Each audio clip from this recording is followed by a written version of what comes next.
So yes people, welcome back to another video here on the J&M Football channel. So today I'm going to be talking about 5 things that scouts and coaches pick up on. So let's just get straight into the video.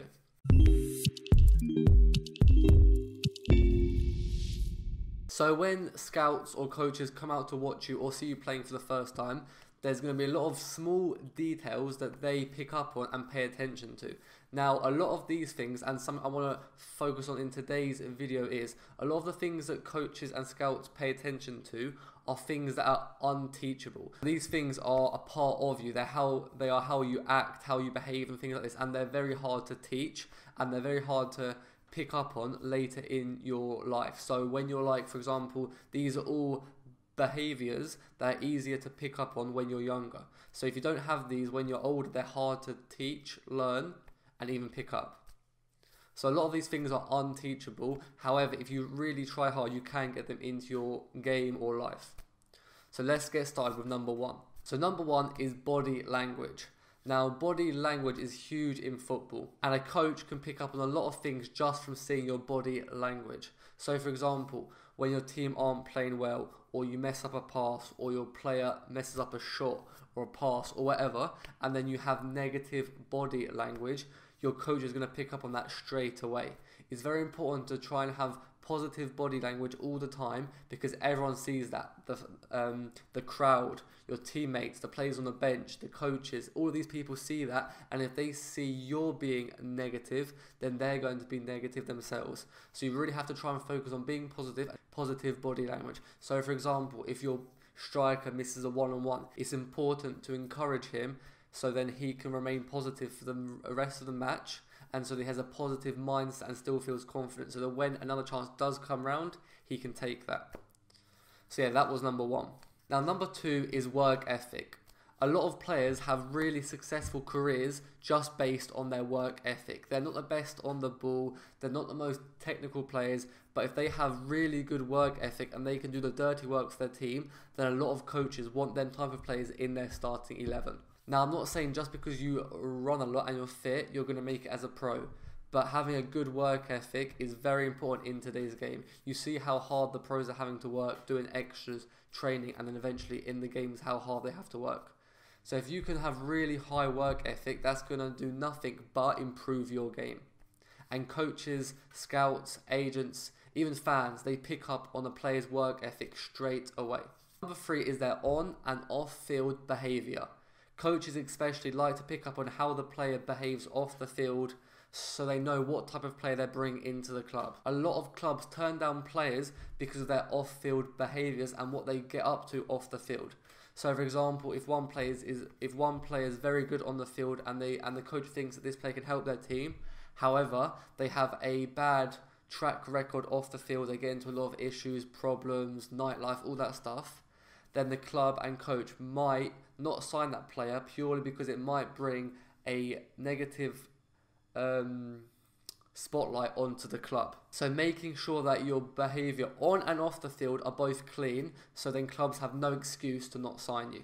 Now, behaviour on the field can be like lashing out at the referees, getting stupid cards like kicking the ball away and stuff. Clubs want to avoid these types of players. So it's important that you can keep your cool and remain focused again on and off the field. Now number 4 is quite a big one. It's how other players react to you. So again, a lot of players make successful careers because they improve the players around them. Now I'll say one example. This player, he's not only a good leader, and obviously he's a good player, he's a good ball player, centre mid, he's a leader, but he also improves the players around him. So one example is Jordan Henderson, who plays obviously England and Liverpool. Now, he was injured for a lot of last season and didn't get much game time. However, Southgate still took him to the Euros. Obviously, there was a chance he could play, and he did play in the end. But I'm pretty sure they took him because of the presence he has off the field and how the players react to him in training and even in games. He improves all the players around him by the way he talks to them, leads them, and then shows by example. So if you can improve 3-4 players around you, again, every coach is going to want you in their team. Because if you can improve everyone's game by an extra 5%, then that's going to be a huge difference when all of these players raise their levels a tiny bit just because of you. So the way you can get players to react better around you is just being positive, talking to them in the right way. Some players react well to getting shouted at, some absolutely hate it and their heads go. So you have to be careful how you talk and behave with the other players. But the more and more time you spend with these players and play with these players, you know how you can speak to each and individual player. So yeah, if you can improve the players around you in your team, coaches are going to absolutely love you. Now, number 5 is your attitude and your willingness to learn. So I've played with so many unbelievable players in like the last few years, but a lot of them have had the wrong attitude or bad attitude. Now, I've seen so many players get signed by teams because they have all the ability in the world, but then their attitude lets them down. They're not willing to learn from others, and they're not even willing to learn from themselves when they make mistakes. If they make a mistake, then they blame it on someone else, or the pitch is bad, oh, it was windy, the ball was flat, the pass was a bit off. They never take responsibility for their own mistakes. So having the right attitude and just being willing to learn from others, from other players, taking the advice from the coaches on board, thinking about it and actually putting it into your game. So yeah, I've seen so many players who are really, really talented players, but their attitude has just let them down, and then obviously that stopped them from reaching the next level. So having a good attitude, again, is very important in football, and you just want to learn from anyone and everyone you can, basically. Every day in training, try and learn from another player. See what they're doing off the ball. See how they're training in the gym, how they eat, how they behave, how they stretch. All these things you can learn from other players and put into your own game. Now, an extra point, which is obviously the most obvious point, is obviously talent. If you don't have the talent, then coaches, scouts and agents aren't going to work with you. But I think that's a given. That's why I didn't add that into this list. So yeah, you obviously have to have the talent to make it in football, to make any decent level in football.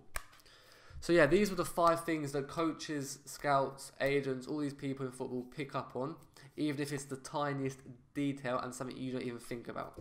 So if you can really think about these 5 points and see how you can improve them in your own life or your own game, you have a better chance of getting seen or getting opportunities in football. So if this video did help you out, please drop a like.